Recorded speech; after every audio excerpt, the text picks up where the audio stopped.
नमस्कार, स्वागत है आपका। मैं हूं आपके साथ आसिफ खान। खबरों की शुरुआत करेंगे बड़ी खबर से। चंडीगढ़ से आ रही थोड़ी देर में CM Manohar Lal press conference करेंगे।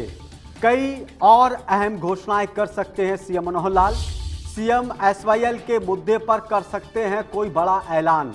इसके अलावा कच्ची कॉलोनियों को लेकर भी घोषणा कर सकते हैं। इस वक्त की बड़ी खबर, कुछ देर के बाद CM Manohar Lal press conference करेंगे, पत्रकारों से रूबरू होंगे और कयास लगाया जा रहा है कि इस दौरान कई बड़ी घोषणाएं सीएम मनोहर लाल करेंगे। कुछ ही देर में सीएम मनोहर लाल की प्रेस कॉन्फ्रेंस शुरू होगी और इस दौरान सीएम कई बड़ी घोषणाओं का ऐलान कर सकते हैं। कच्ची कॉलोनियों को पक्का करने को लेकर भी सीएम घोषणा कर सकते हैं। इसके अलावा एसवाईएल को लेकर भी सीएम घोषणा करेंगे। बड़ी खबर चंडीगढ़ से, कुछ ही देर में सीएम मनोहर लाल की प्रेस कॉन्फ्रेंस शुरू होगी, पत्रकारों से रूबरू होंगे। कई अहम घोषणाओं को लेकर सीएम पत्रकारों से रूबरू होंगे। कई और अहम घोषणाएं कर सकते हैं सीएम मनोहर लाल। एसवाईएल को लेकर जो सुप्रीम कोर्ट ने टिप्पणी की पंजाब पर कि पंजाब सरकार को हरियाणा का हक देना चाहिए, हरियाणा को पानी मिलना चाहिए, इसको लेकर पंजाब सरकार जल्द से जल्द काम पूरा करे, इसको लेकर भी ऐलान कर सकते हैं सीएम मनोहर लाल। कुछ ही देर में प्रेस कॉन्फ्रेंस सीएम की होगी। सबको इंतजार कि CM Manohar Lal press conference में क्या कुछ ऐलान कर सकते हैं। हालांकि कच्ची कॉलोनियों को लेकर भी ऐलान करेंगे सीएम। एसवाईएल के मुद्दे को लेकर भी बातचीत होगी। एसवाईएल के मुद्दे को भी उठा सकते हैं सीएम मनोहर लाल। जिस तरह से सुप्रीम कोर्ट ने कहा एसवाईएल को लेकर कि पंजाब सुप्रीम कोर्ट के आदेशों का उल्लंघन ना करे, इस काम को जल्द ही पूरा किया जाए, हरियाणा के हक का पानी उसको मिलना चाहिए।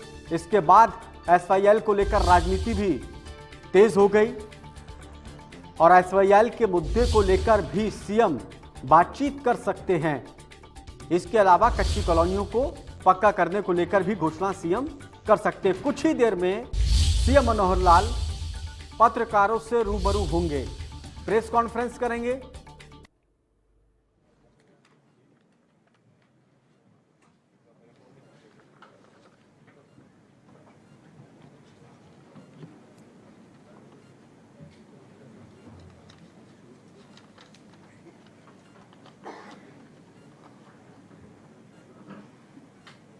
सुनो, गाड़ी में जो वो करा बोर्ड बोला प्लास्टिक वाला बोर्ड।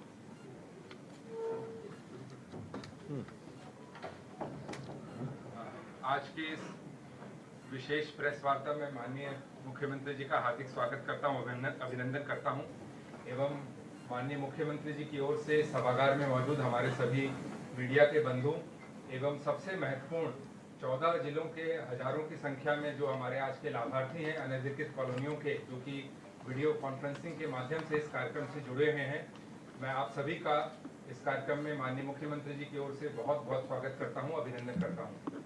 जैसा कि आपको विदित है, समय समय पर जो जन कल्याणकारी योजनाओं की घोषणा माननीय मुख्यमंत्री जी हमारे जो प्रेस के बंधु हैं उनके माध्यम से लोगों तक पहुँचाते हैं, स्वयं इसकी घोषणा करते हैं।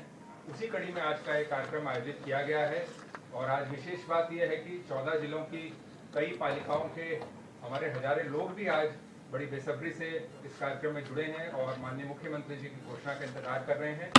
और अब मैं कार्यक्रम को आगे बढ़ाते हुए माननीय मुख्यमंत्री जी से उनके उद्बोधन के लिए अनुरोध करता हूँ। मित्रों, जैसा अमित जी ने बताया है उस हिसाब से आज इस वर्ष में ही तीसरी बार कुछ ऐसी कॉलोनीज जो अभी तक अनऑथराइज्ड कॉलोनीज कही जाती हैं उसकी मैं घोषणा कर रहा हूँ। इसमें विशेष बात यह है कि इस वर्ष से पहले तक तो केवल अर्बन लोकल बॉडीज वही इन सब कॉलोनीज का पता करते थे, योजना बना करके घोषणा करते थे कि ये कॉलोनी नियमित अनियमित कैसे रहेगी। लेकिन इस वर्ष में हमने पहली बार इसमें टाउन कंट्री प्लानिंग डिपार्टमेंट को भी जोड़ा है कि जो कॉलोनीज अर्बन जो एरिया है उस अर्बन एरिया से बाहर बनती हैं, और ख़ास करके जो हमारा कंट्रोल्ड एरिया है, अर्बन एरिया से बाहर कंट्रोल्ड एरिया में भी कई बार वो कॉलोनीज बन जाती हैं। लोग प्लॉट खरीदते हैं, ज़मीन खरीदते हैं, प्लॉट बनाते हैं, उनका मकान बन जाते हैं। उसका कंट्रोल पहले उतना ज़्यादा बन नहीं पाता था, तो अंतोगत विचार यही किया कि अभी एक बार जितने भी ऐसी कॉलोनीज बन गई हैं उन सब का रजिस्ट्रेशन करके और वहाँ जो परिस्थितियाँ हैं उसके हिसाब से और उनको सबको नियमित किया जाए। अर्बन एरिया है उसके अंदर ULB, और जो अर्बन एरिया के बाहर कंट्रोल्ड एरिया है उसमें टाउन कंट्री प्लानिंग। तो इस प्रकार 2014 से 2022 उसमें तो हमने 685 कॉलोनीज केवल अर्बन लोकल बॉडीज के लिए ही की थी। फिर पहली बार 17 अगस्त को हमने ये कॉलोनीज जो घोषणा की थी, 211 उसमें नगर पालिका की थी, 238 टाउन कंट्री प्लानिंग की थी, तो 449 कॉलोनीज ही हमने उस समय घोषणा की थी। आज उसके बाद उसी कड़ी में अगली जो घोषणा मैं कर रहा हूं उसमें 193 कॉलोनी तो अर्बन लोकल बॉडीज की और 110 कॉलोनी टाउन कंट्री प्लानिंग की।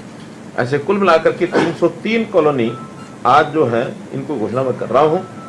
14 जिले जिसमें 21 नगर पालिकाएं ये सब हैं, 21 नहीं 39 नगर पालिकाएं ये हैं।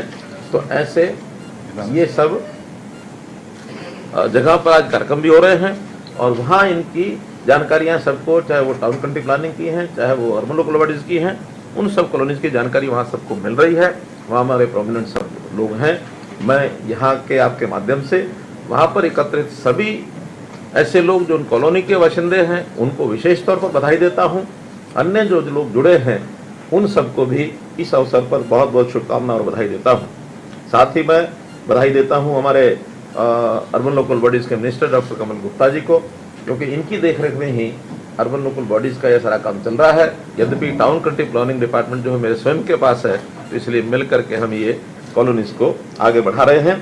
इसी के साथ एक जानकारी और कि अभी भी जो हमने पोर्टल पर जितनी जानकारियाँ ली थी उसमें 1507 कॉलोनीज अभी भी शेष हैं, जिसमें 936 अर्बन एरिया की हैं और 571 ये जो कंट्रोल एरिया है उसकी है। तो ऐसे 1507 कॉलोनीज और हैं जो हमारा संकल्प है कि 31 जनवरी 2024 तक ये सब भी नियमित कर दी जाएंगी। और इसके बाद जो हमने प्रावधान किया है कि आगे नई कॉलोनी कोई भी ना बने, उसके लिए सभी विभाग, चाहे अर्बन लोकल बॉडीज हैं, चाहे हमारा टाउन कंट्री प्लान विभाग है, चाहे ग्रामीण क्षेत्र के अंदर हमारा सिस्टम, सब वहाँ कोई भी रजिस्ट्रेशन कॉलोनी बिना प्लानिंग के नहीं बनेगी।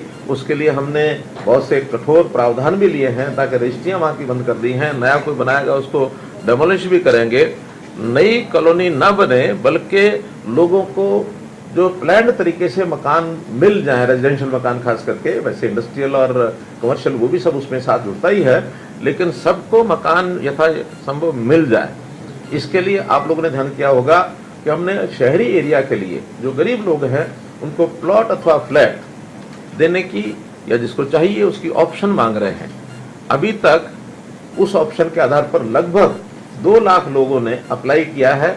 गरीब लोगों ने अभी एक एक फेज करके कर रहे हैं कि जिनकी आय 1,80,000 रुपये से कम है और शहरी एरिया में उनको या तो प्लॉट चाहिए या फ्लैट चाहिए। प्लॉट 1 मरले का है जिसकी कीमत लगभग 1 लाख रुपया रखी गई है, और फ्लैट जो है वो 450 स्क्वायर फीट का है जिसकी कीमत 6 से 8 lakh depending upon the city. कुछ शहरों में थोड़ा महंगा जाएगा, कुछ शहरों में थोड़ा सस्ता जाएगा, तो इस हिसाब से करेंगे। और व्यवस्था ये है कि जितना पैसा वो स्वयं अपने पास से इस वर्ष में जमा करा पाएंगे वो तो कैश जमा कराएंगे, शेष व्यवस्था बैंकों से लोन लेकर के भी उनको दी जाएगी। जितनी किस्त वो देना चाहते हैं वो 10 साल, 15 साल, 20 साल, अब मैक्सिमम अप टू 20 ईयर्स ये किस्तें भी फैसिलिटेट उनको की जाएंगी सस्ते ऋण पर। लेकिन फाइनल जो पॉलिसी है ये जब पोर्टल पर सब जानकारियाँ आ जाएंगी, कितने लोग किस शहर में उनको आवश्यकता है, फिर उसकी हमारे पास कहाँ कहाँ जमीन उपलब्ध है, तो पहले चरण में ये पॉलिसी सारी हम अगले महीने 1 नवंबर के आसपास ये बना करके दोबारा से फ्लोट करेंगे। जो फ्लोट करेंगे तो फाइनली बुकिंग उस समय कराएंगे। अभी केवल उनसे ऑप्शन ली जा रही है कि किन को ऐसे मकान चाहिए। अभी तक पिछले सालों में देखा है हमारे डिपार्टमेंट ऐसे गरीब लोगों के लिए मकान बना देते हैं। खास करके हाउसिंग बोर्ड के बहुत से ऐसे फ्लैट बने, पॉलिसी पहले दी नहीं, पहले बुकिंग नहीं हुई, हमने एक वर्ग तय करके कि उनको हम आइडेंटिफाई करेंगे, फिर उनको अलॉट करेंगे, और बहुत ऐसे सरकारी बहुत से प्रावधान ऐसे बने रहे कि 10-10 साल से भी वो फ्लैट बन के तैयार हो जाते हैं, उनको अलॉट नहीं हो पाते हैं। मुझे लगता है कि आज भी लगभग 9 से 10 हज़ार फ्लैट्स ऐसे हैं जो बन करके खड़े हैं और अलॉट नहीं हो पा रहे हैं। उनकी भी एक प्लानिंग बना करके, ताकि उनको जिस भी तरीके से लोग स्वीकार करना चाहेंगे उनको हम दे सकेंगे, ऐसे 10,000 फ्लैट वो भी देंगे। तो इस प्रकार की एक जानकारी आपको देनी थी। जो कॉलोनियाँ नियमित होंगी, इन सब नियमित कॉलोनियों के लिए हमने विकास कार्यों के लिए सरकार ने 3,000 करोड़ रुपया अलग से इसको विकास के नाते से रखा है।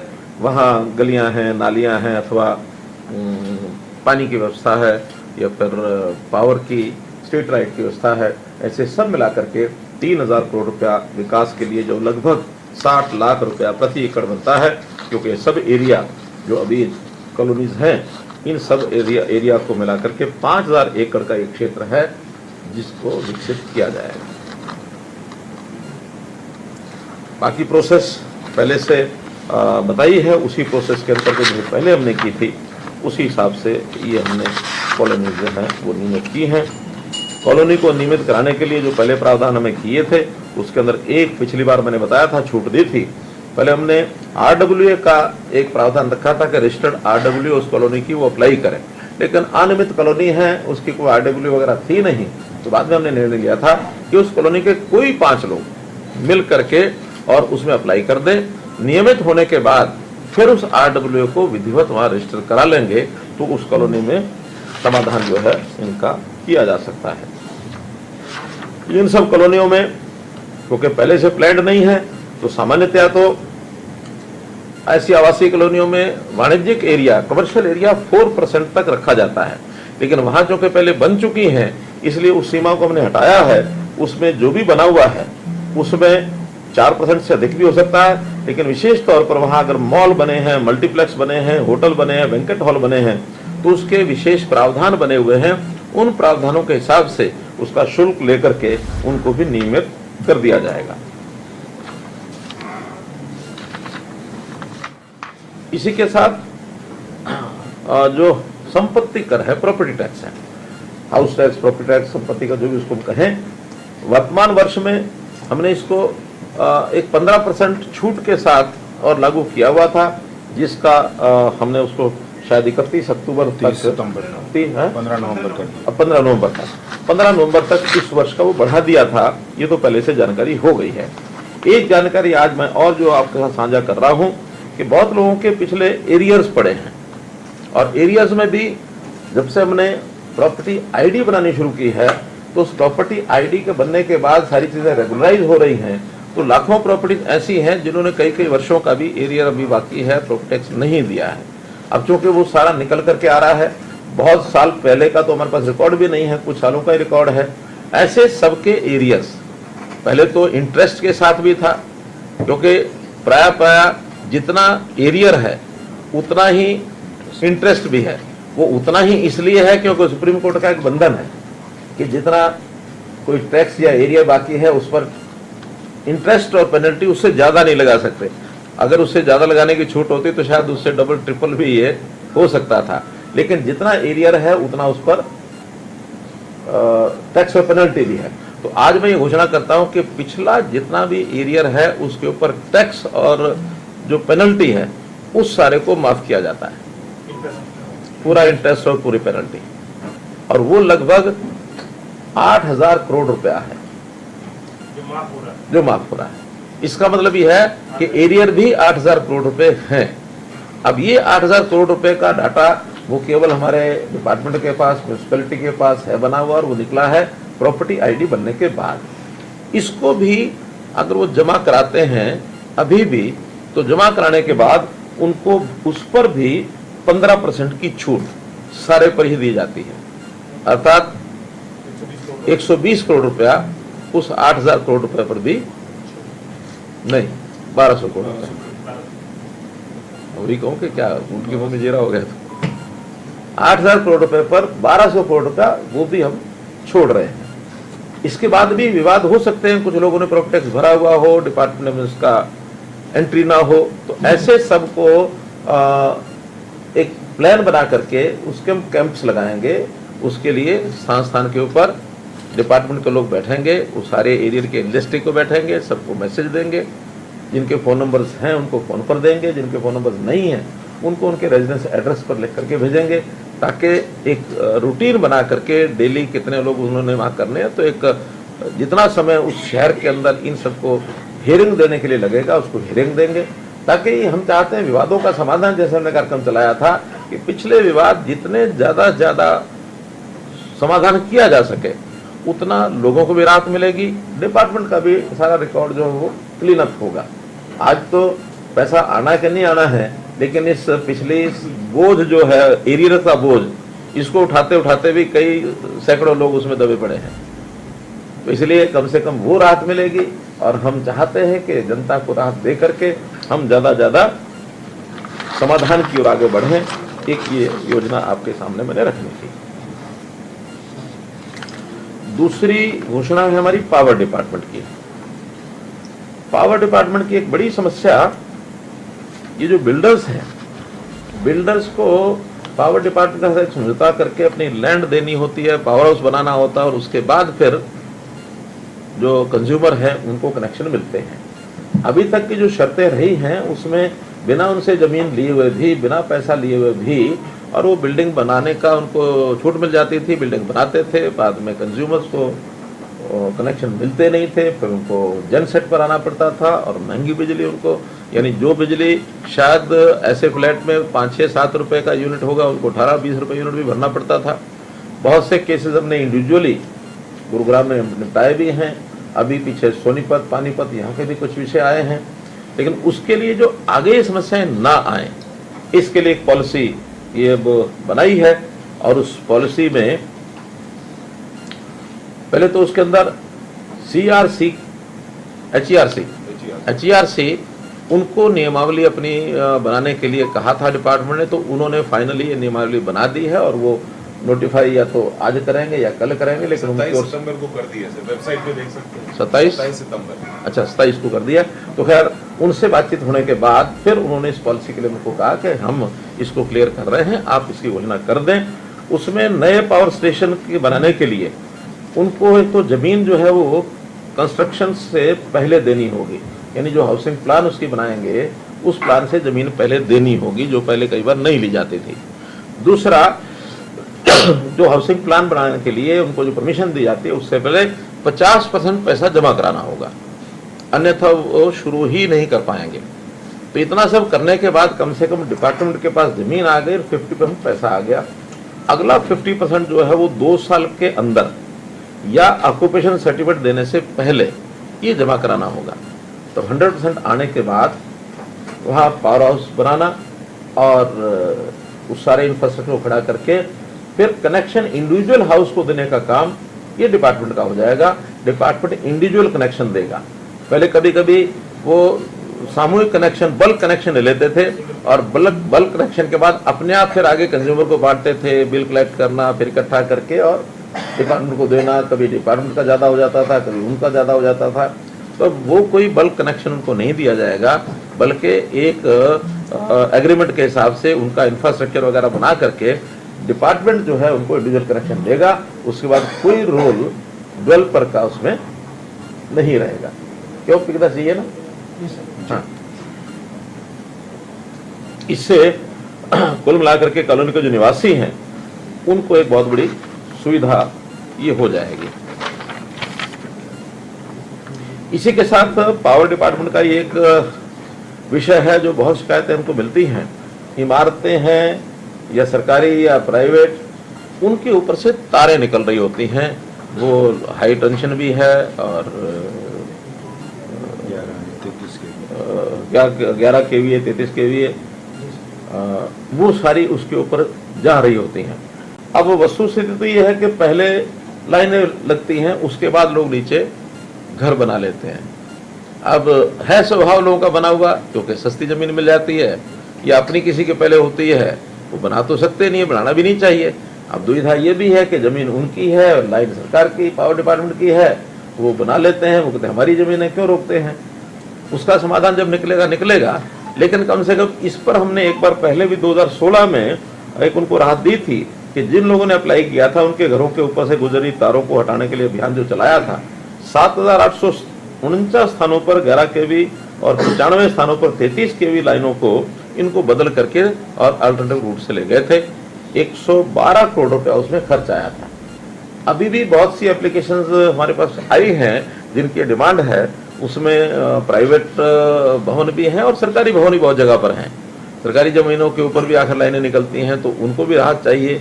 कहीं कॉलेज है, कहीं स्कूल है, कहीं अन्य संस्थाएं बनी हुई है, अस्पताल बने हुए हैं, तो इन सब को हटाने के लिए हमने बजट में 151 करोड़ रुपए का प्रावधान किया है। 151 करोड़ रुपए लगा करके और इन सब जो डिमांड्स हैं तारों को हटाने की, इसको भी पूरा किया जाए। एक विषय है डेरे और ढाणियां, इनके कनेक्शन। बहुत डिमांड आती रहती है कि वहां बिजली नहीं पहुंची है। अब स्वतंत्र भारत में लोग स्वतंत्र हैं, गांव की बजाय कहीं भी जाके अपना मकान बनाने की इच्छा करते हैं, और जब सुरक्षित प्रदेश हो तो उसके अंदर और आसान हो जाता है। सुरक्षा कम हो तो लोग डरते हैं, लेकिन आज तो खेतों में, ढाणियों में इधर उधर कहीं भी अपना 2 घर 4 घर बना के रहने लग जाते हैं। फिर बाद में कहते हैं पावर दो, कनेक्शन दो। जब तक डिमांड नहीं थी, आवश्यकता नहीं थी, तब तक तो लोग गुजारा कर लेते थे। आज हर गांव में बिजली हो गई है और हर गांव में भी अब 24 घंटे बिजली होने की और आगे हम बढ़ रहे हैं। तो जो आइसोलेटेड पॉकेट्स हैं, जहाँ 2 घर 3 घर 5 घर हैं, वहाँ भी जो डिमांड आई है, अभी तक हमने उसमें प्रावधान किया था। 2016 में हमने यहाँ के किया था कि जो एग्रीकल्चर कनेक्शन है, एग्रीकल्चर कनेक्शन पर पैट का ट्रांसफर लगा करके 8 घंटे तो एग्रीकल्चर की जो पावर थी वो, और बाकी समय में पैट ट्रांसफार्मर के लिए उनको अलग समय में उनको ये कनेक्शन लेकर के, इसके अलावा और 13 घंटा, तो 13 और 8 21 लगभग 24 ही हो जाता। तो इतनी पावर उनको मिल जाती थी पैट पर। और कुछ लोगों ने जहाँ ट्वेल कनेक्शन नहीं थे, उन्होंने सोलर कनेक्शन लेकर के बड़ा काम चलाना शुरू किया। फिर भी बड़ी डिमांड थी। हमने उसके अंतर्गत फिर सबसे पहले 2016 में एक विषय किया था कि 1 किलोमीटर जो हमारी फिरनी है, उस फिरनी से 1 किलोमीटर तक जो घर बने हैं 2 या 3 यानी 10 की आबादी है, अब एक ही घर की 10 है तो भी, 3 घर है तो भी, लेकिन उसको कनेक्शन हम देंगे। 1 किलोमीटर देने शुरू किए थे। आज 1 किलोमीटर के बाहर वो भी लोगों ने मांगना शुरू किया है, तो इसको हम एक्सटेंड कर रहे हैं 3 किलोमीटर तक, कि फिरनी से 3 किलोमीटर तक अब ये कनेक्शन उनको दिए जाएंगे। और 3 किलोमीटर मैं समझता हूँ हरियाणा का प्राय हर घर आ जाएगा। फिर भी अगर कोई नहीं आएगा तो उसको हम यही कहेंगे कि या तो जो एग्रीकल्चर वाला सिस्टम है उससे चले, अगर एग्रीकल्चर सिस्टम से नहीं भी चलना है तो मुफ्त की बिजली मिलती है सोलर कनेक्शन। जितना भी बड़ा उनको लेना हो अपने घर की डोमेस्टिक के लिए, नॉट अदरवाइज, डोमेस्टिक के लिए सोलर कनेक्शन जो लेना है, उसमें जो कैपिटल सब्सिडी है उसको हम 50% कर रहे हैं, तो उनको 50% कैपिटल सब्सिडी देंगे जब तक वो सोलर पर चलाएंगे।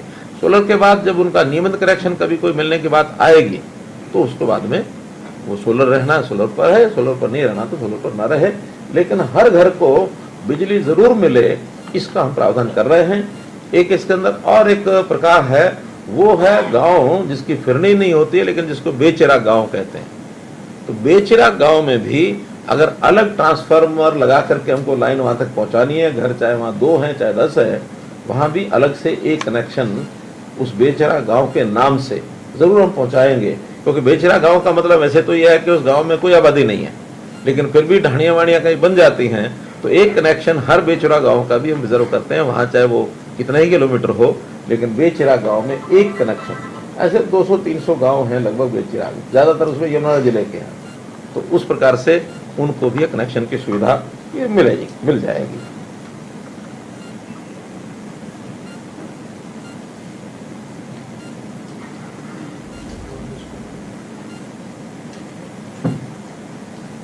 एक ये 150 मीटर क्या है, 300 मीटर 150 मीटर फिरनी से उसको हम कनेक्शन चार्जेस लेके हाँ। ही लगा दें। पहले 3 किलोमीटर तक फिर चार्जेस लेंगे। हाँ नहीं, इंस्टॉल करें वही तो उसमें पहले 150 मीटर तक कोई चार्जेस नहीं लेते थे, जो सामान्य कनेक्शन देते थे उसी का चार्ज जो था, उसकी इंफ्रास्ट्रक्चर का लाइन कनेक्शन ये वो नहीं था, उस 150 मीटर को 300 मीटर कर रहे हैं। लेकिन 300 मीटर के बाद जो LT-HT लाइन होगी उसका 50% पैसा ही लिया जाएगा कंज्यूमर से, बाकी 50% डिपार्टमेंट देगा। पहले पूरे का पूरा कनेक्शन का चार्ज जो है वो 150 मीटर के बाद लिया जाता था, अब 150 से 300 मीटर कर दिया। 300 के बाद जितनी भी लंबी लाइन होगी उस खर्चे का 50% कर दिया, बाकी 50% निगम जो है वो वहन करेगा। यही ना जी।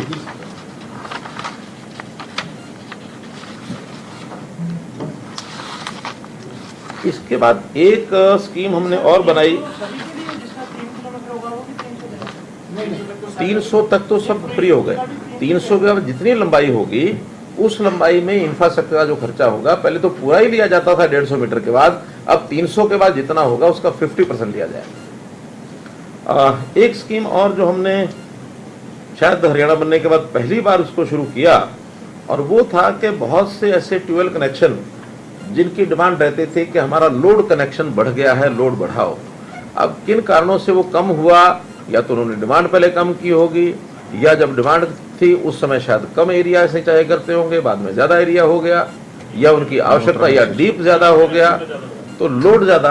अब लोड जो है वो बढ़ाना उतना आसान नहीं था। अब हमने उसको योजना के अंतर्गत जुलाई 2023 में हमने स्कीम दी थी कि उसमें अपना जो वॉलंटरी डिस्क्लोजर करें कि कितना कनेक्शन चाहिए, जितना कनेक्शन चाहिए वो सब डिक्लेयर करें, हम उसको सबको देंगे। और आपकी जानकारी के लिए अभी तक उसमें 86,000 जो एपी कनेक्शन हैं, कंज्यूमर हैं, उन्होंने अप्लाई किया है, और इस अप्लाई करने के बाद लगभग 600 मेगावाट ये लोड जो है ये एक्सटेंशन में और उनको दिया जाएगा। जिस प्रकार से अब वो प्राय वैसे तो सब कंज्यूमर आ गए हैं, फिर भी आज उसकी लास्ट डेट डिक्लेयर कर रहे हैं 31 अक्टूबर तक। अब ये लास्ट डेट है कि जिसने भी अप्लाई करना वो सब अप्लाई कर दें, उसके बाद इस फैसिलिटी को एक प्रकार से रोक दिया जाएगा। तो क्योंकि बहुत बड़ा टाइम है, इतने लोग आ भी गए हैं, मुझे नहीं लगता कोई बच्चे होंगे, फिर भी बच्चे होंगे तो आज 6 तारीख है और 31 यानी 25 दिन अभी बाकी हैं, तो इसके बाद भी हम उसको करेंगे। और इसमें भी हाँ, ये तो यही है। एक चीज़ और उसमें नई जोड़ रहे हैं, वो ये शिकायत किसानों की एक होती थी, ट्रांसफार्मर चोरी हो गया। सामान्यतः जब ये इसमें होता था क्या तांबा कॉपर जब वायर उसमें ट्रांसफार्मर में होते तो बहुत शिकायतें थी, लेकिन जब से वो चेंज करके उसको एल्यूमिनियम की या किस चीज़ की आती है, एल्यूमिनियम की वायर आती है, तो शायद वो शिकायतें तो कम हुई हैं, क्योंकि उतना मटेरियल अब उसमें से चोरी करने के बाद मिलता नहीं है। फिर भी शिकायतें भी हैं। शिकायत किसान जो चोरी होती थी तो उसका काम रुकता था, पुलिस स्टेशन में जाके वो कहता था इसकी शिकायत लिखो। पुलिस स्टेशन कहता था ये प्रॉपर्टी तो आपकी नहीं है, ये प्रॉपर्टी किसकी है, पावर डिपार्टमेंट की है। तो पावर डिपार्टमेंट आकर के शिकायत करे, पावर डिपार्टमेंट वालों को चिंता नहीं कि शिकायत करे तो ना करे, उनकी कोई जाता थोड़ी है कुछ, या तो किसान का गया जो गया। अब हमने अल्टीमेटली किसान को ये राइट दे दिया है कि किसान की शिकायत के ऊपर पुलिस FIR करेगी, चाहे पावर डिपार्टमेंट सो भी जाए तो भी अगर चोरी हो गई है तो वो शिकायत करेंगे। और शिकायत करने के बाद भी नया कनेक्शन, उसमें नया कनेक्शन पहले 50% पैसा जमा करा के लेना पड़ता था, 6 साल हो जाए तो 20% से कराना पड़ता था, 20% पैसा दे करके वो नया कनेक्शन लेते थे। अब उसने 50% कर दिया है कि 50 की जगह केवल 25% पैसा जमा करा करके नया कनेक्शन, नया ट्रांसफार्मर रखा सकता है।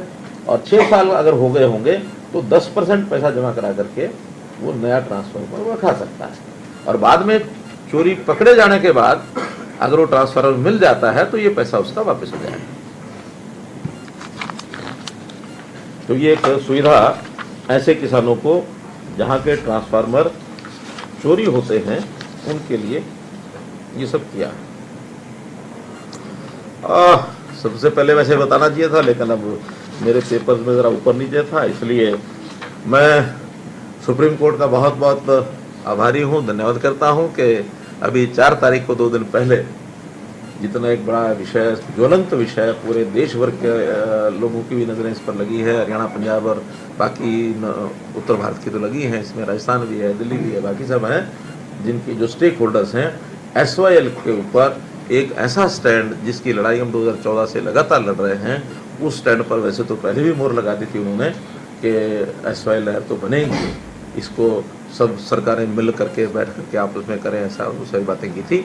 अब इस बार सुप्रीम कोर्ट ने कदम और बढ़ाते हुए कि जो ज़मीन वापस कर दी थी वो भी केंद्र सरकार उसको अधिग्रहण करके उसको सुरक्षित करे SYL की, और मेनली सेंट्रल गवर्नमेंट को कहा है कि इसका रास्ता निकालें। जनवरी तक का टाइम दिया 3 महीने का, कि 3 महीने के अंदर इसका रास्ता निकाल करके, और चाहे सेंट्रल गवर्नमेंट अब कैसे निकालेंगे और क्या करेंगे इससे बात करेंगे, अलग बात है, लेकिन इतना एक स्पष्ट जिसको कहना चाहिए निर्णय ये सुप्रीम कोर्ट का जो आया है, इसके लिए मैं सुप्रीम कोर्ट को हरियाणा की जनता की ओर से बहुत बहुत बधाई भी देता हूं और उनकी सराहना भी करता हूं, उनका धन्यवाद भी करता हूं। और पंजाब तो सर अभी भी फैसला आने के बाद आपने आज महीने में नहीं है, क्या आपको लगता है कि मतलब पंजाब के रवैये में कोई फर्क आएगा? देखिए, वैसे तो रवैये में फर्क आएगा कि नहीं आएगा, जब सुप्रीम कोर्ट का कोई निर्णय होता है तो रवैया उनके हाथ में नहीं है।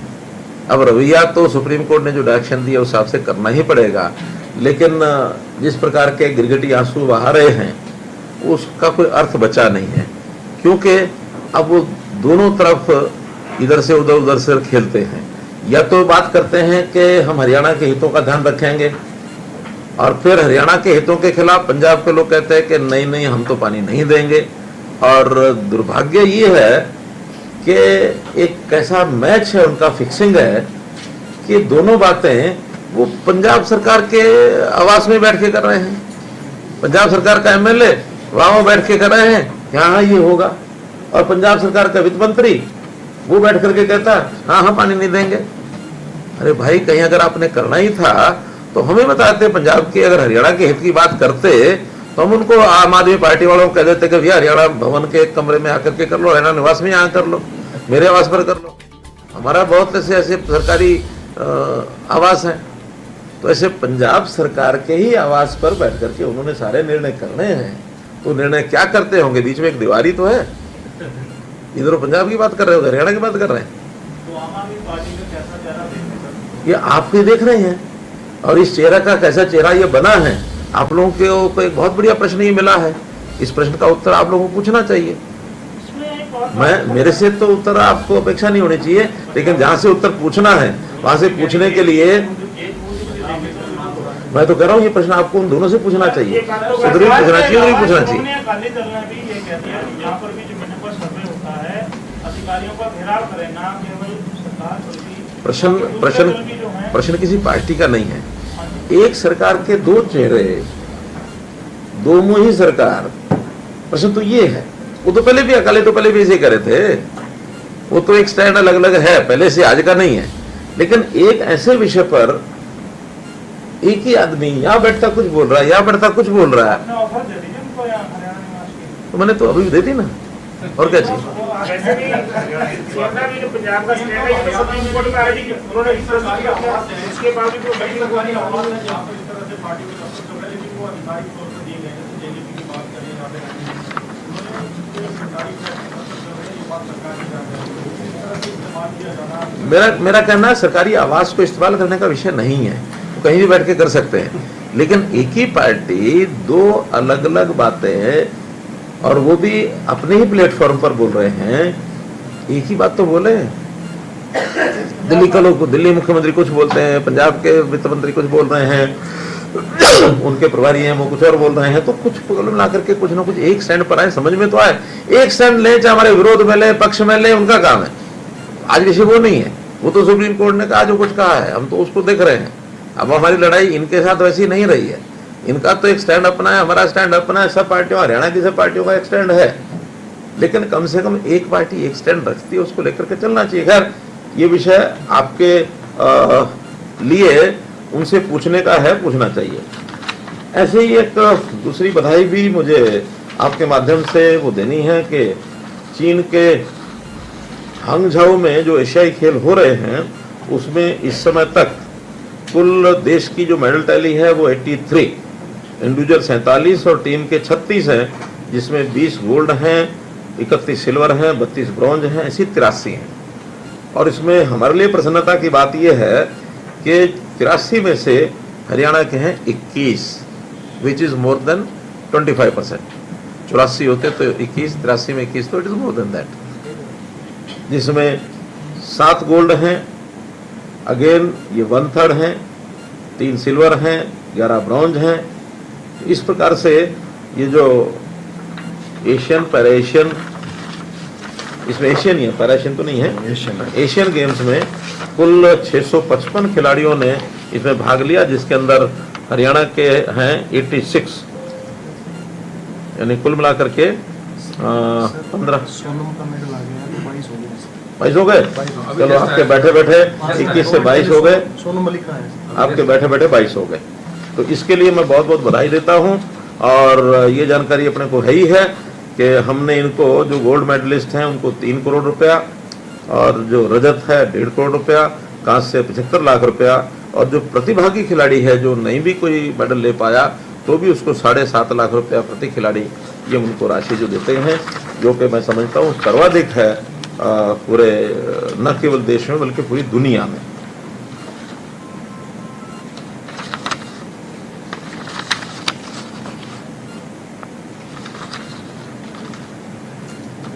प्रोक्योरमेंट, इसकी जानकारी भी मैं जरूर देना चाहूँगा कि आज 5 अक्टूबर तक जो धान है उसकी आवक 21 लाख मीट्रिक टन हुई है, जिसमें 13 लाख मीट्रिक टन जो है खरीद हो चुकी है, 5.5 लाख मीट्रिक टन का उठान हो चुका है। कुल 1985 करोड़ रुपए लागत का ये धान अभी तक हमने लिया है। बाजरा 26 लाख क्विंटल यानी 2.65 लाख मीट्रिक टन ये आवक हुई है। 22 लाख क्विंटल खरीद कर ली गई है और 11 लाख क्विंटल इसका उठान हो गया है, जिसकी राशि 148 करोड़ रुपया ये बनती है। आपकी जानकारी के लिए कि बाजरा जो है ये पहले तो एमएसपी पर खरीदा नहीं जाता था, तो एक वर्ष ऐसा था हमने पूरे रेट पर यहाँ जो एमएसपी रेट है उसका खरीदना शुरू किया था 3 वर्ष पहले, लेकिन अच्छा अनुभव नहीं रहा क्योंकि उसकी स्मगलिंग राजस्थान से बहुत अधिक हो गई थी, जो हमको महंगे भाव पर लेकर के सस्ते भाव पर बेचना पड़ा, तो नुकसान ज़्यादा हुआ था।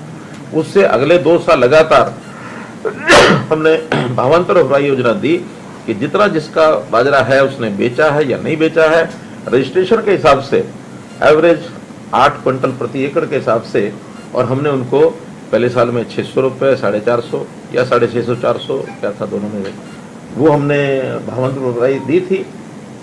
इस बार एमएसपी 2500 रुपये है।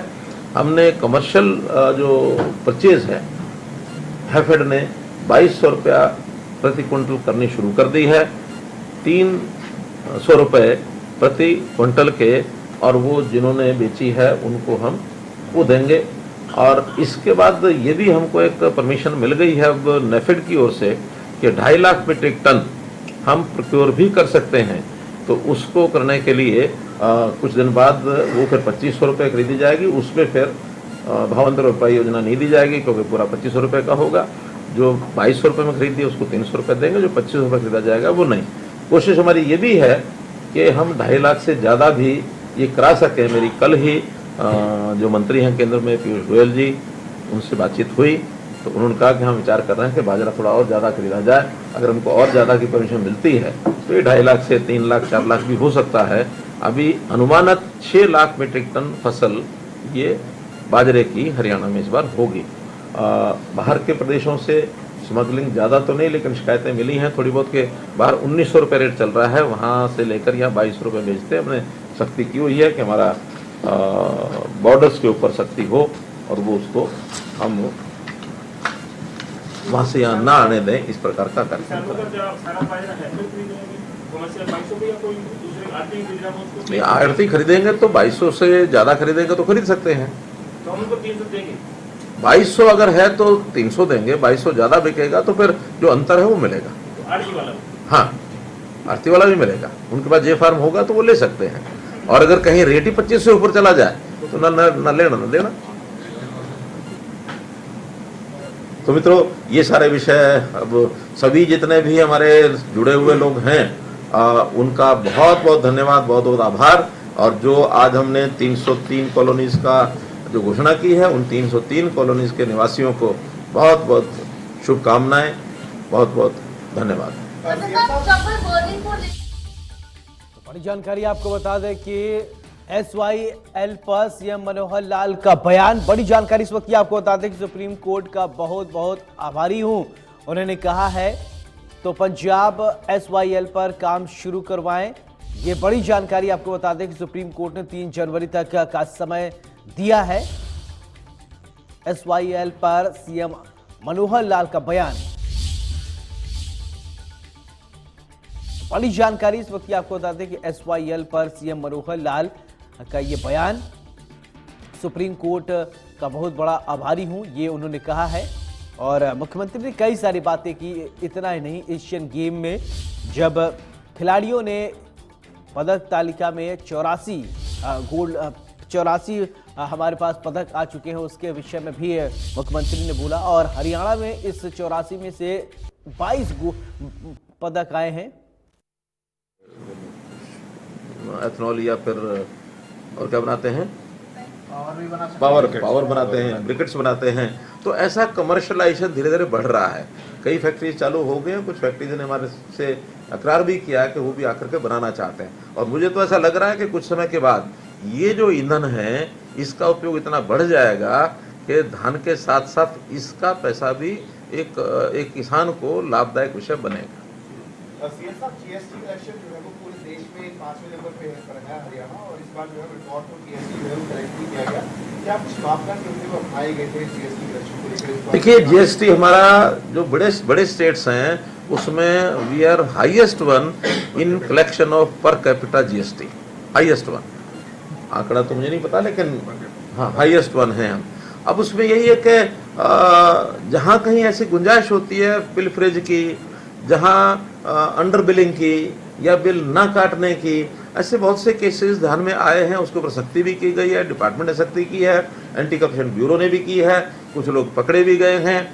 और इसके कारण से जो एक चेन सप्लाई होती है इसमें, उसका डाटा शेयरिंग भी टेक्निकल सिस्टम से बढ़ गया है।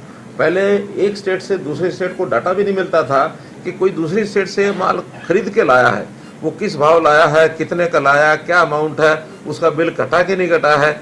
अब वो सारा डाटा, हम देश भर का सारा डाटा एक दूसरे के साथ हम उनको शेयर कर सकते हैं कि कोई सामान आया, कोई कहता पंजाब से लेके आए, हमें पता है कि पंजाब से बिल कट के आया, इस ट्रक में इतना माल है और इतना इसका बिल बना हुआ है। फिर रास्ते में चेकिंग की जरूरत भी नहीं पड़ती। पहले हर जगह एक मुसीबत होती थी कि उसको खाली कराओ, उसको देखो बिल कटा कि नहीं कटा, कौन सा माल गया, कितना गया। बहुत विरोध भी होता था और ये संभव भी नहीं था हर गाड़ी के लिए। कितनी हजारों गाड़ियां एक दिन में, रात में कितनी निकलती हैं हर सड़क से।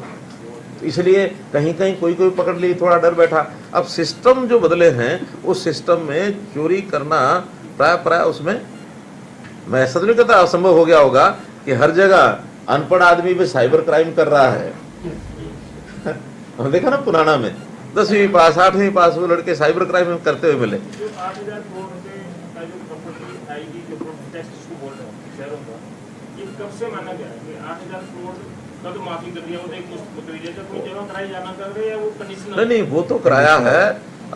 इसमें जो इंटरेस्ट और पेनल्टी है, जो इंटरेस्ट और प्लस 31 दिसंबर तक जमा कंडीशनल है, जो जमा कराएगा। हाँ, जो जमा कराएगा 31 दिसंबर तक 3 महीने का टाइम दिया है। 3 महीने में जो जमा कराएगा उसके लिए ये सारा माफ होगा और 15% वो फ्री करेगा। 15% वो 1200 करोड़ वही हो जाएगा, लेकिन वो 31/12/2023 इसको जमा कराएगा। और ये कब से पेंडिंग हुआ?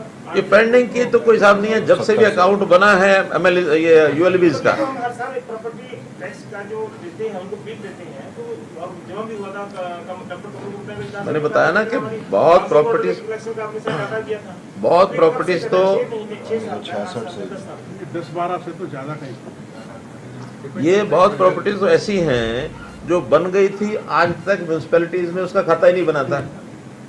अब जब सारी, क्योंकि अब तो एरिया वाइज उसको ड्रोन मैपिंग से ये जो 47 लाख प्रॉपर्टीज रजिस्टर हो गई हैं, और पहले मेरा ख्याल 12-15 लाख से ऊपर है, पहले बताया 35 लाख थी, 12 लाख प्रॉपर्टीज की संख्या ही बढ़ गई है। मकान बन गए, कॉलोनीज पहले तो ये जो होती थी अप्रूव होती थी, नहीं होती थी, कोई परवाह नहीं करता था, जाके देखता ही कोई नहीं था। अब जब से टेक्नोलॉजी से हमने उसकी ड्रोन मैपिंग शुरू कराई है, ड्रोन मैपिंग में हर एक प्रॉपर्टी उसमें कवरेज में आ गई। अब कवरेज में आ गई, हाँ जी, और बढ़ जाएंगे। अब कुछ हो सकता है बड़े प्रॉपर्टी तो सभी से लेते हैं, टैक्स तो सबसे लेते हैं, अवैध से भी लेते हैं टैक्स तो सबसे। सीएम साहब आपने देखा होगा कई जगह जो नगर पालिकाएं नगर परिषद है, कई ऐसी जगह है जहाँ पे अभी भी खाली प्लॉट्स पड़े हैं, ना तो उनको एनडीसी मिल पाती है ना कुछ, तो वो कहीं ना कहीं आने वाले समय में अवैध कॉलोनी तो वो भी विकसित करेंगे, उनके लिए भी कोई योजना है। और अमूमन देखा गया कि 2012 से पहले के नक्शे अपडेटेड है, वहाँ पे ताजा नक्शे अभी वेबसाइट पे अपलोड नहीं है, उसके लिए क्या योजना आप क्या कर रहे हैं? देखिए, अब हर एक शहर का नक्शा बन रहा है, उस नक्शे में कलर्ड नक्शा होगा और उसको हम पब्लिक ओपन करेंगे। पब्लिक ओपन करेंगे कि जो कोर एरिया है उसका एक अलग कलर होगा, क्योंकि हमें पता है कोर एरिया बहुत पुराना से 50 साल से 60 साल 100 साल पहले से बना हुआ है। एक गांव था, अब उसके बाद कॉलोनी बन गई, तो गांव भी अपने आप में कोर एरिया है, उसका ना कोई सीवरेज सिस्टम बन सकता है, ना गलियां नहीं बन सकती, जितनी है उतनी ही है। बड़े बड़े गलियों में आपको पता है ये सब बना हुआ है, पुरानी दिल्ली जैसे कोर एरिया ही है। तो एक तो वो है, एक उसके बाहर फिर जो भी प्लैंड एरिया है और जो रेगुलराइज है, पुराने समय से है, माल टाउन से है, इम्प्रूवमेंट ट्रस्ट है, बाकी सब है। कुछ एरिया ऐसा है उसमें भी पॉकेट्स छोटी छोटी, उस समय 2 एकड़ खाली रह गया होगा, और सिस्टम हर समय बदलते हैं। उन्होंने उस समय अप्रूव करते समय पूरी कॉलोनी अप्रूव कर दी और ये 2 एकड़ जो है इसको छोड़ दो। अब ऐसे बहुत से पैचेस थे अनअप्रूव्ड दिखा रखे हैं। हमने तय किया कि कॉलोनी के अंदर कोई भी पैच है, खाली है, बना है, कुछ भी है, लेकिन अप्रूव्ड में आएगा। इवन वो एग्रीकल्चर भी है, उसको अप्रूव करो, हाँ एग्रीकल्चर है, उसका पैसा टैक्स के रूप में नहीं लेंगे। अभी एक और निकल करके आया काफी कि अर्बनाइज्ड एरिया है, उसमें एग्रीकल्चर है, उसके ऊपर भी टैक्स लगाया हुआ है।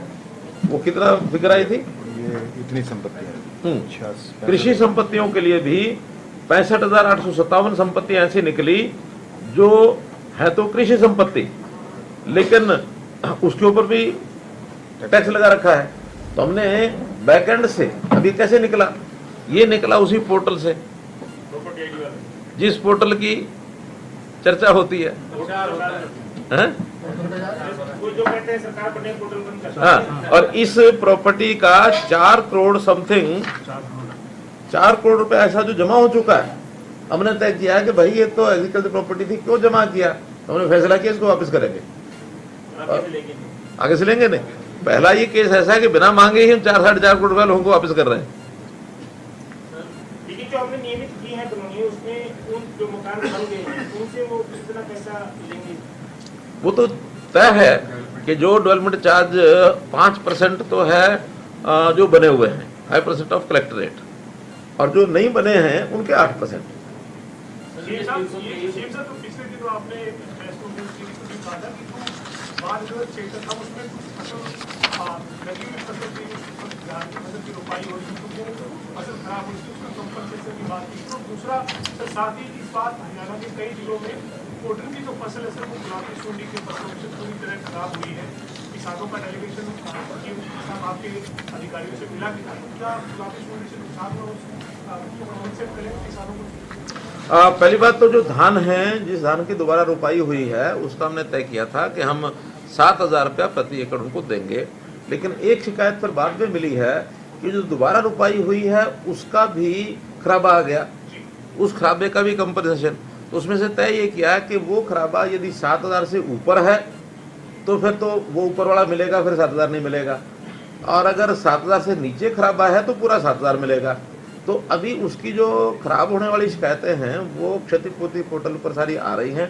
जैसे ये फाइनल इसका डाटा हो जाएगा उसके बाद 7,000 या उससे ऊपर जितना जिसको मिलना वो मिलेगा। जहाँ तक गुलाबी सुंडी की बात है उसके लिए हमने पोर्टल खोल दिया है, और पोर्टल खोलने में उन सबको जो हमारा रेट है मैक्सिमम 15,000 रुपया और जो मिनिमम है 7,500 रुपया, उसके बीच में जितना बनेगा वो देंगे। एक थोड़ा इस बार कठिनाई आई है, वो आप पूछे इससे पहले ही मैं बता देता हूँ कि जो कंपनीज हमारी थी, इंश्योरेंस कंपनीज, 3 क्लस्टर वहाँ बना रखे हैं। 2 क्लस्टर्स का तो सफलतम जो एक ऑक्शन होती है वो ऑक्शन के हिसाब से पोर्टल वो सब बन गया, वहाँ लोगों ने, हालांकि वो भी थोड़ा लेट हुआ है, लोगों ने उसको जिसने इंश्योरेंस क्लेम जिसने इंश्योरेंस कराना था कराया है, जिन्होंने इंश्योरेंस नहीं कराया है उन दो में या फिर तीसरे में भी, उनमें जिनका तो इंश्योरेंस हो गया, जिसका बैंक से पैसा कट गया है, वो उसका हमने क्या किया, बैंक से पैसा लेंगे और उसका अलग से रेट तय कराएंगे। जी। हाँ, और जिसकी नहीं इंश्योरेंस उसको वही SRD। हाँ, जिसका इंश्योरेंस कंपनी द्वारा कराया जाना था लेकिन कंपनी आई नहीं है और बैंक से पैसा उसका कट गया है, वो बैंक से पैसा अगर हमको मिलेगा, उसका एक स्पेशल पैकेज 15,000 से ऊपर, लेकिन उतना नहीं जितना इंश्योरेंस कंपनी का था, क्योंकि उसमें सेंट्रल शेयर मिलता है। सेंट्रल शेयर हमको मिलेगा नहीं उसमें, क्योंकि कंपनी आई नहीं तो वो हमारे पास ही रह गया, तो उसका एक बीच का कोई अलग से पैकेज बनाएंगे, उनको देंगे। और जिन्होंने इंश्योरेंस नहीं कराया, बैंक से भी नहीं कटा, कराया भी नहीं है, उनको जो SDRF का 15,000 और 7,500 वो जो रेट पहले चल रहा है वो हम देंगे। सर 303 कॉलोनियां स्टडी हुई है, बहुत लाखों लोगों को मेडिकल की सुविधा हुई है इससे, लेकिन एक प्रश्न उठता है कि क्या 303 कॉलोनियां वालों ने ही अप्लाई किया था सिर्फ, इससे ज़्यादा किया कुछ रिजेक्ट करेगी?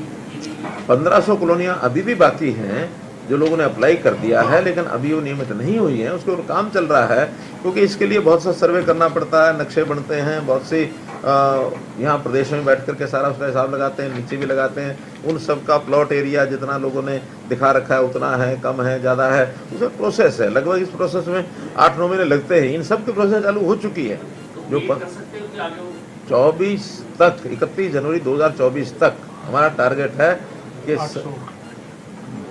800 तो है ULB की, बाकी टाउन कंट्री प्लानिंग की भी है, हमारी टोटल 1500 बाकी है। हम तो चाहेंगे कि सारी 1500 हो जाए, फिर भी अगर थोड़ी बहुत रहेंगी, किन कारणों से रहेंगी, उस कारणों को ढूंढने का देखा अगले कार्यकाल नहीं, इसी कार्यकाल में, इसी कार्यकाल में 31 जनवरी तो अभी आया, जनवरी के बाद फिर उसके बाद तो 10 महीने और है इस कार्यकाल में।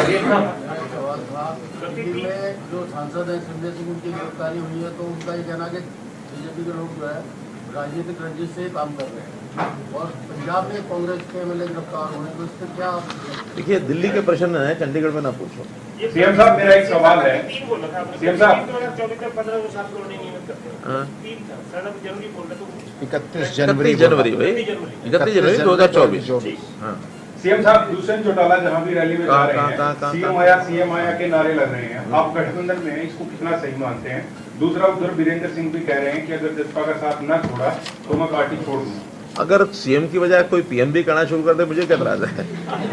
काम तो जनता का है, जनता क्या करेगी? तो इसलिए ना आपके हाथ में ना मेरे हाथ में, जनता के हाथ में, जनता किसको क्या बनाए, हैं? कह बाबा रेल में, कह बाबा जेल में। वीरेंद्र सिंह ने तो कहा है कि पार्टी छोड़ दूंगा अगर जसपा को ना छोड़ा। ये भी दिल्ली का प्रश्न है। सीएम साहब, आप पोर्टल की बात कर रहे थे सर, पोर्टल को लेकर के मेरी फसल मेरा ब्यौरा के अंदर आपने एक व्यवस्था बनाई है, लेकिन सेम बार उसमें भी सेम लगा रहे हैं। कई जगह ऐसे मामले दिखे हैं कि पंजाब के लोगों ने उसके अंदर रजिस्टर कराई है जमीन, झज्जर में रजिस्टर जमीन कराई, अम्बाला में बेचने के लिए आ गए, वो पकड़े गए। मेवात में कुछ मामले ऐसे आए हैं जहाँ धान बोया गया था, बाजरा जो है वो दिखाया गया है, इस तरीके के मामले आ गए थे। इसको किस तरीके से? देखिए, ये मामले पिछले सालों में ज़्यादा थे। उसका एक कारण था कि हम उन्हीं को कहते थे रजिस्टर करने के लिए जो फसल प्रोक्योरमेंट होनी है, लेकिन उसमें हमको ध्यान में आया कि बहुत से खेल बाद में चलते हैं और एक प्रेशर बनता है कि रजिस्ट्रेशन फिर खोल दो जी, 3 दिन के लिए और खोल दो जी, 4 दिन के लिए और खोल दो जी, 2 दिन के लिए खोल दो जी। इन्हीं महीनों में बहुत प्रेशर बनता था। इस बार हमने ये तय किया कि नहीं, 100% जमीन का रजिस्ट्रेशन, चाहे वो गन्ना बोया है, चाहे बरसम बोई है, चाहे सब्जी बोई है, चाहे खाली है, 100% पर रजिस्ट्रेशन होगा। 80 लाख के लगभग, 82 लाख एकड़ के लगभग हरियाणा की जमीन है एग्रीकल्चर लैंड। पहले होती थी ये 55 लाख 60 लाख रजिस्ट्रेशन, बाकी गन्ना या बाकी उखड़ी रहती थी। इस बार हमने जितनी किसान ने कर दी, किसान ने की, बाकी सरकार के जितने भी डिपार्टमेंट हैं, चाहे वो रेवेन्यू डिपार्टमेंट है, एग्रीकल्चर डिपार्टमेंट है या अन्य जो भी डिपार्टमेंट को लगा करके, और लास्ट में कितनी हुई है? 92 लाख। अब 80-82 की बजाय 92 लाख एकड़ रजिस्ट्रेशन हो गया। अब ये भी हमको ढूंढना पड़ेगा कि हमारा वो 80 लाख भी अनुमान ही था। आज की डेट में भी अगर हम कई डिपार्टमेंट को पूछ लें कि बोलो भी एग्रीकल्चर लैंड कितनी है और इसके अलावा बाकी कितनी है, पंचायती कितनी है, अर्बन कितनी है, सारे आंकड़े सब मिलते नहीं हैं। सबको मिला लेंगे तो हरियाणा की जितनी टोटल लैंड है उससे 120-25% बैठ जाएगी। हरियाणा की टोटल लैंड स्क्वायर किलोमीटर में बताऊं तो 44,212 स्क्वायर किलोमीटर है, जो अपने आप में 225 या 227 एकड़ पर स्क्वायर किलोमीटर के हिसाब से ये 1,10,000 एकड़ ये बनता है। तो 1,10,000 का बाइफरेशन करना है कि अर्बन कितनी है, एग्रीकल्चर कितनी है, सड़कें कितने में हैं, नहरों कितने में हैं, रेलवे कितने में है, स्कूल कितने में है, वो सब हिसाब। हाँ, इसका हमने हिसाब शुरू कर दिया है। हमने लार्ज स्केल मैपिंग का एक सिस्टम शुरू किया है पूरे हरियाणा का। हर inch of land that should be mapped. 2 जिले पूरे मैपिंग हो गई है, करनाल और सोनीपत। बाकी जिलों में अब टीमें लगी हैं और ये टीम इन हाउस हम सारा काम करा रहे हैं। अगर यही काम मान लो हम कहीं पब्लिक में देते, यानी क्या कंपनियों को देते, टेंडर करते, तो आपको बस एक ही बता रहा हूँ कि